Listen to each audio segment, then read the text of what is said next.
ఈ చీర, ఈ జాకెట్, చీర కొన్నాను. దీనికి ఏంటంటే పైన పెద్ద బార్డర్ చిన్న వస్తే అది ఇది తీసి మళ్ళీ కిందకి పెద్దగా వచ్చినట్టు పెట్టుకున్నాను. అప్పట్లో ఇంత పెద్ద బార్డర్ వచ్చేవి కావు, ఇప్పుడు వస్తున్నాయి ఎంత పెద్ద పెద్ద బార్డర్స్. ఇలా పెద్ద బార్డర్ కావాలని ఇలా చేసుకున్నాను.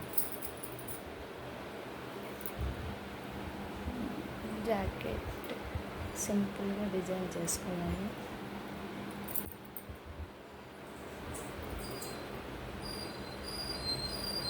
Okay, thank you.